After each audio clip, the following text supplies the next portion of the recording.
कभी अगर रूस के हथियारों की ताकत का जिक्र हो तो व्लादिमीर पुतिन के हाइपरसोनिक मिसाइल्स फौरन जहन में आते हैं। वो खौफनाक रफ्तार वाले हथियार जिनके बारे में कहा गया कि दुनिया की कोई दिफाई ढाल उन्हें रोक नहीं पाएगी। लेकिन जैसे जैसे यूक्रेन की जंग ने तूल पकड़ा और रूसी मिसाइल आसमानों से गिरते रहे तो एक सवाल शिद्दत से उभरा कि क्या ये हथियार वाकई इतने मोहलिक हैं या बस इनका डर ही असल हथियार था। मैदान जंग पे अमेरिका के पैट्रियट सिस्टम ने वो भी कर दिखाया जो रूसी प्रोपेगेंडा नामुमकिन समझता था, और केन्याल जैसे नाकाबिले शिकस्त मिसाइल को रास्ते में ही मार गिराना, और दूसरी जानिब वो मिसाइल जो सिर्फ कंप्यूटर ग्राफिक्स में नजर आए या तजर्बात में वो खुद ही फट गए। वो वंडर वेपन अब महज मजाक बनने लगे हैं। ये कहानी सिर्फ मिसाइलों की नहीं, एक गिरते हुए एतमाद की भी है, ऐसी रियासत की जो अपनी ताकत को वीडियोस, धमकियों और नामुकम्मल हथियारों के जरिए कायम रखना चाहती है, मगर हकीकत हर बार बेनकाब भी कर रही है। और शायद ये रूस का एक तुरप का पत्ता हो और नई चाल का पेशखैमा। आप सब पर सलामती हो, मैं यासिर रशीद हूं और आप देख रहे हैं सुनो न्यूज़। नाज़रीन, यूक्रेन की जंग लम्हा बलम्हा बिगड़ती जा रही। एक खदशा मुसलसल सर उठा रहा है कि रूस अब हाइपरसोनिक हथियारों का ज्यादा से ज्यादा इस्तेमाल शुरू कर सकता है।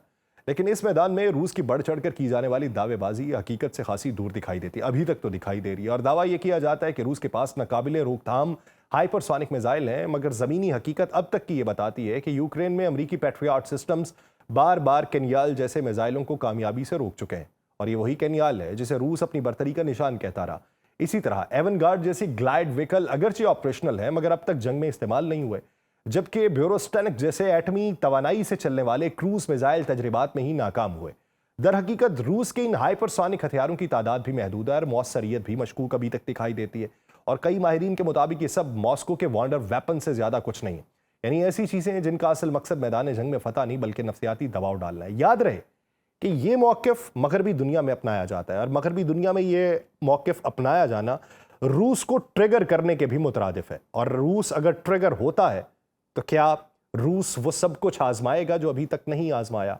जूं जूं सदर व्लादिमीर पुतिन की यूक्रेन को फौजी ताकत से झुकाने की कोशिश नाकाम होती जा रही है, रूस के तर्जुमान हाइपरसोनिक मिसाइलों की बात बार बार दोहरा रहे हैं, मगर उन दावों में तफसीलात अभी तक कम ही दिखाई दे रही हैं। कभी इसलिए कि बोलने वाले को खुद इल्म नहीं होता, और कभी इसलिए कि यह महज दबाव डालने की चाल भी हो सकती है। हाइपरसोनिक से मुराद वो रफ्तार है जो माक 5 से ज्यादा हो, यानी आवाज की रफ्तार से 5 गुना ज्यादा। लेकिन असल मसला यह है कि मिसाइल की परवाज के किस मरहले पर यह रफ्तार हासिल की जाती है। अक्सर रूसी मिसाइल ये रफ्तार एक मखसूस तरीके से हासिल करते हैं। पहले मरहले में रॉकेट पार बूस्ट इस्तेमाल होता है और फिर एक स्क्रीन जेट इंजन रफ्तार को बरकरार रखता है। रूस के दो सबसे मशहूर हाइपरसोनिक हथियार केन्याल KH-47M2 और एवनगार्ड, ये दो उसके बरतरी वाले हथियार हैं, और केन्याल को यूक्रेन में कई बार इस्तेमाल किया गया है। लेकिन ये मिसाइल खुद से जमीन से नहीं उड़ता, इसे खास जहाजों से फजा में छोड़ा जाता है। यानी ये एयर टू सरफेस मिसाइल है, जैसे मैग 31 के या 22M3 जो पहले से ही माक 2.7 की रफ्तार पे परवाज कर रहे होते हैं।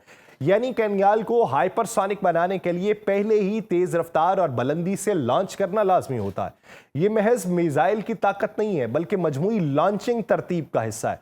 यह तफसील जाहिर करती है कि रूस के हाइपरसोनिक हथियार जितने पुरजोश दावों के साथ पेश किए जा रहे हैं, उनकी असल मौसरियत और खुद मुख्तारी उतनी सादा नहीं है। रूस का हाइपरसोनिक मिसाइल केन्याल दरअसल सिकंदर मिसाइल यानी अलेक्जेंडर मिसाइल का फजाई वर्जन है, जो रॉकेट इंजन की मदद से माक 10 की रफ्तार तक पहुंचता है। लेकिन अलेक्जेंडर खुद कोई नया हथियार नहीं है, यह बरसों से रूस के हथियारों के जखीरे का हिस्सा रहा। इस हवाले से केन्याल की टेक्नोलॉजी को नई इनकलाबी सलाहियत करार देना मुबालगा होगा। दूसरी तरफ एवनगार्ड एक जदीद हाइपरसोनिक ग्लाइड व्हीकल है जिसे बैलिस्टिक मिसाइलों से लॉन्च किया जाता है, और यह न्यूक्लियर वॉरहेड ले जाने के लिए डिजाइन किया गया।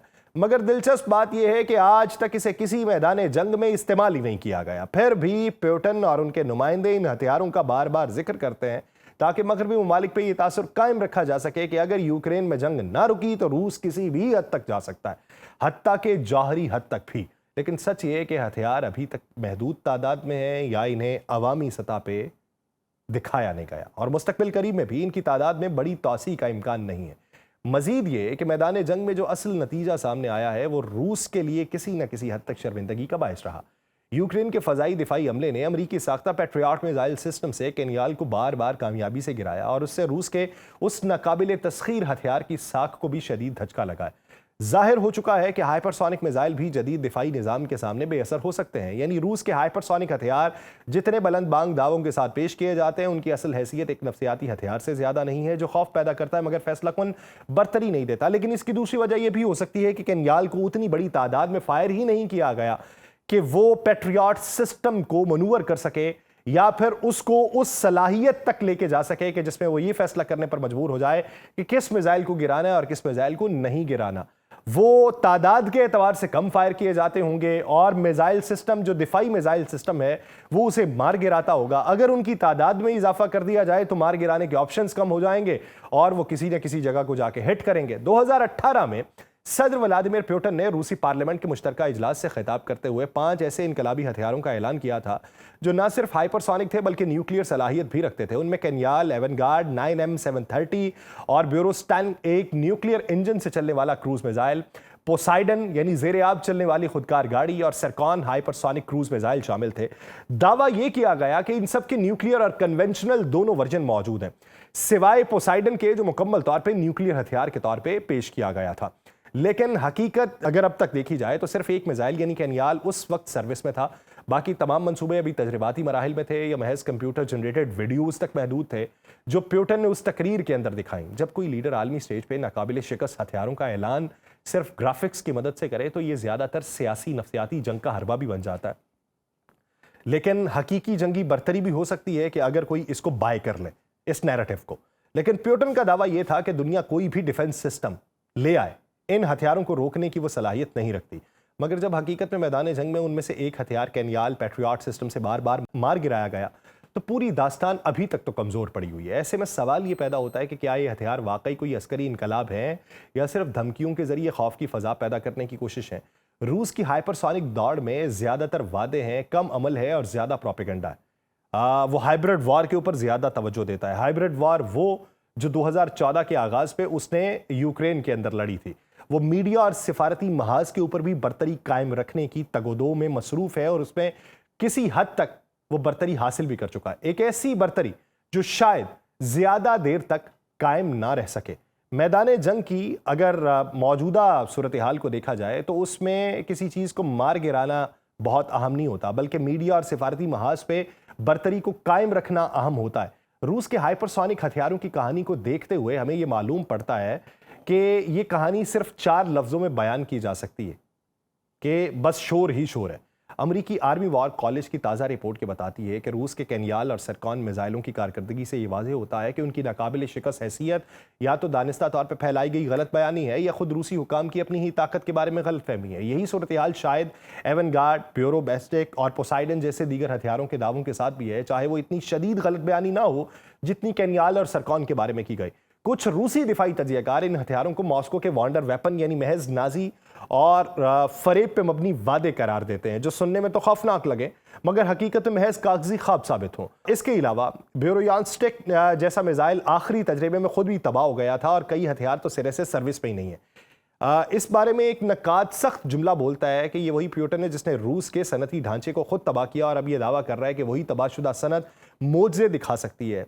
लेकिन ये हथियार जंग में कम और खबरों में ज्यादा आए हैं और जब यूक्रेन में अमरीकी पैट्रियट सिस्टम बारहा केनियाल को ज़मींबोस करे तो बाकी दावों की कली मगरिब को तो खुद ब खुद खुलती हुई दिखाई देती है। और वो कहते हैं कि पुतिन के हथियार ज्यादातर सिर्फ प्रोपेगेंडा और मैदान जंग में बेअसर हैं। लेकिन ये भी मुमकिनात में से मौजूद है कि अगर वो हथियार असल में मौजूद है, अभी तक आजमाई ही नहीं गई, अभी तक मगरिब ने देखा ही नहीं या अभी तक यूक्रेन उसका मुजाहिरा ही नहीं कर सका, अब वो मुस्तकबिल में जब आजमाए जाएंगे तो फिर ये तमाम का तमाम बयानिया भी तब्दील हो सकता है। अभी तक तो ज़मीनी हकाइक के मुताबिक जो हकीकतें थी वो आपके सामने आश्कार की हैं। मुझे दीजिए इजाज़त, अल्लाह निगहबान।